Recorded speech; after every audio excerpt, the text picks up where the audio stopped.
Nama Kiki Fatmala belakangan menjadi trending topik dan buah bibir lantaran dikabarkan meninggal dunia pada tanggal 1 Desember 2023 di usia 56 tahun di kediamannya. Berita itu pun dikabarkan langsung oleh kerabat mendiang Kiki Fatmala melalui akun Instagram Kiki Fatmala @kiki_fatmala. Kiki pun disemayamkan di rumah duka di Rumah Sakit Siloam, Jakarta Selatan. Sementara jenazah Kiki Fatmala pun dimakamkan di pemakaman San Diego Hills, Karawang pada tanggal 2 Desember 2023. Adapun pemakaman sang artis senior dilaksanakan sangat tertutup dan privasi, di mana hanya bisa dihadiri oleh keluarga dan sahabat terdekat saja. Sedangkan wartawan dilarang meliput secara langsung. Nah, berikut ini channel Jon TV merangkum sedikit perjalanan karir dan artis senior hingga dikabarkan meninggal dunia. Namun sebelum lanjut menonton, pastikan kamu telah menekan tombol subscribe dan bel notifikasinya juga, agar kalian terus tahu kabar artis lawas lainnya dari channel kami.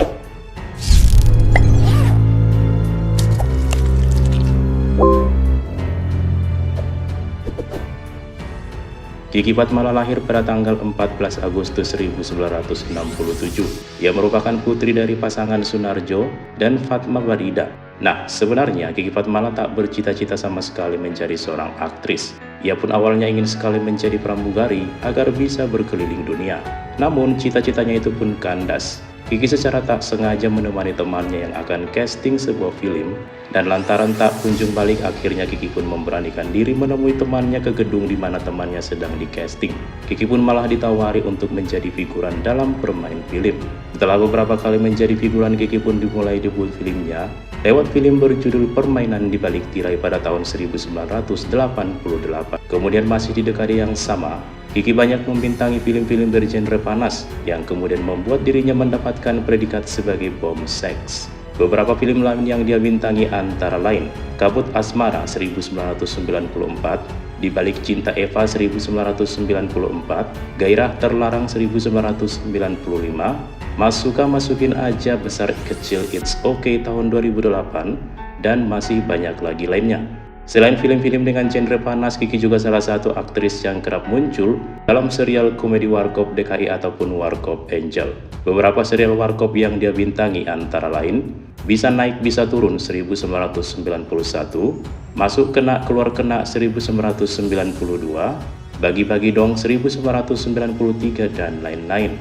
Berdasarkan laman Wikipedia, mendiang Kiki Fatmala pun sudah bermain sebanyak 38 judul film dari tahun 1988 hingga 2014.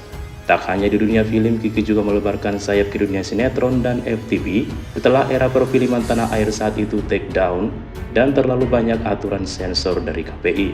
Beberapa judul sinetron yang dia bintangi antara lain Ada-Ada Saja 1992 hingga 1994, Odi Juragan Kos 1994, Cinta Dalam Misteri 1997, dan yang paling fenomenal dan diingat hingga sekarang adalah Mariam Si Manis Jembatan Ancol tahun 1994 hingga 1999. Nah, masih berdasarkan laman Wikipedia, Kiki Fatmala sudah bermain sebanyak 16 judul sinetron, sehingga kalau di total ia telah bermain sebanyak 54 judul. Hal itu belum termasuk beberapa judul FTV Hidayah dan serial lain yang mungkin belum ditulis di laman Wikipedia. Selain akting, Kiki juga banyak menjadi cover majalah kalender, buku, dan lain-lain di masanya, serta Kiki juga pernah melebarkan sayap menjadi seorang penyanyi. Kiki Fatmala pernah berduet dengan aktor senior Rano Karno dalam sebuah single berjudul Kencan Pertama. Nah, sementara untuk masalah asmara, mendiang Kiki Fatmala dikabarkan telah menikah sebanyak 3 kali semasa hidupnya. Pertama, dia menikah dengan seorang pria bernama Antonius Salomata pada tahun 1987, namun bercerai pada tahun 1988. Kemudian ia menikah lagi dengan seorang pria bule bernama Christian Freisel pada tahun 2003, namun bercerai pada tahun 2006.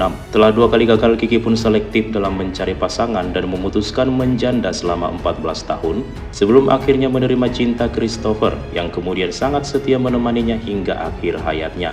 Mereka pun menikah pada tahun 2020 silam di usia Kiki yang masih 54 tahun. Karir Kiki dalam dunia hiburan tanah air bisa dibilang sangat mulus. Ia masih tetap banyak tawaran syuting main film ataupun menjadi bintang tamu dalam berbagai talk show. Kiki pun di usianya yang tak lagi muda pernah mengatakan jika ia sudah tak lagi mencari duniawi karena ia sudah pernah menikmati dan mendapatkan semua yang ia inginkan di masa mudanya. Ia juga masih banyak bisnis dan warisan lainnya yang merupakan hasil kerja kerasnya dari dia muda dulu sehingga di masa tuanya, ia masih bisa menikmati hasil jerih payahnya selama ini tanpa kekurangan. Meskipun tak lagi aktif menerima job syuting, Kiki pun lebih banyak mendekatkan diri kepada Tuhan dan menjadi pelaku firman Tuhan, bukan sebagai pendengar, tapi harus bisa jadi pelaku firman, tutur Kiki Fatmala dalam sebuah podcast bersama Melanie Ricardo. Sebelumnya beberapa waktu lalu Kiki pernah menceritakan di awal-awal dia didiagnosis terkena kanker paru stadium 4. Kiki sebenarnya selalu rajin general check up setiap akhir tahun. Namun harus stop dikarenakan pada tahun 2020, dunia sedang dilanda wabah pandemi virus corona. Kemudian pada bulan November tahun 2021, Kiki kembali melakukan general check up bersama sang suami. Namun kali ini tak hanya check up biasa, namun menyertakan cancer mark dikarenakan ada 2 teman suaminya yang terkena cancer. Setelah tes akhirnya keluarlah hasil dan ditemukan ada kanker sebesar handphone di bagian belakang paru Kiki.